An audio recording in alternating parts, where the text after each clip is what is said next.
मराठवाड्यात हवामान विभागाच्या वतीनं पावसाचा येलो अलर्ट जारी केला आहे। आपण जर बघितलं तर गेल्या काही दिवसापासून मराठवाड्यासह राज्याचं तापमान जे आहे ते 41°-42°C पुढे जाऊन पोहोचलं होतं। मात्र कालपासून जे आहे ते तापमानात घट होताना आपल्याला पाहायला मिळते। आपण छत्रपती संभाजीनगर शहरातील सगळं दृश्य पाहतोय। अगदी सकाळपासून जे आहे ते आज आतापर्यंत सूर्यदर्शन सुद्धा झाल्याचं आपल्याला पाहायला मिळत नाही। खरं तर काल छत्रपती संभाजीनगरचं तापमान 41°C होतं। मात्र आज जे आहे ते हवामान विभागाच्या वतीनं पावसाचं येलो अलर्ट जारी केला आहे। त्यामुळे जे आहे ते वादळी वारा, अवकाळी पाऊस व ताशीच 30 ते 40 किलोमीटर वेगाने वारे वाहण्याची सुद्धा शक्यता आता वर्तवली जात आहे। गेल्या काही दिवसापूर्वी जे आहे ते जोरदार वादळी वारा झाला होता, अवकाळी पाऊस झाला होता। त्यामुळे जे आहे ते शेती पिकाचं प्रचंड मोठ्या प्रमाणात नुकसान झालं होतं। त्यातच आता हवामान विभागाच्या वतीनं मराठवाड्यासाठी हा पुन्हा येलो अलर्ट जारी केला आहे। त्यामुळे शेतकऱ्याचं टेन्शन पुन्हा वाढले। आपण जर बघितलं तर कालपासून जे आहे ते नांदेड असेल, परभणी असेल, हिंगोली असेल या जिल्ह्यातील काही भागात वादळी वाऱ्याने, अवकाळी पावसाने हजेरी लावली। त्यामुळे जे आहे ते शेती पिकाचं नुकसान होताना आपल्याला पाहायला मिळतं।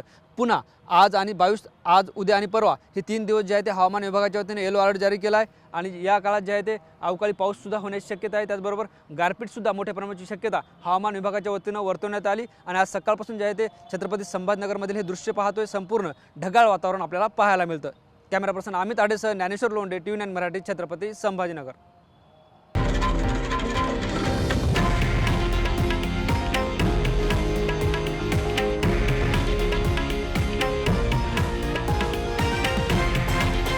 हे आहे देशातील नंबर 1 न्यूज नेटवर्क आणि आपण पाहत आहात TV9 मराठी, एकमेव।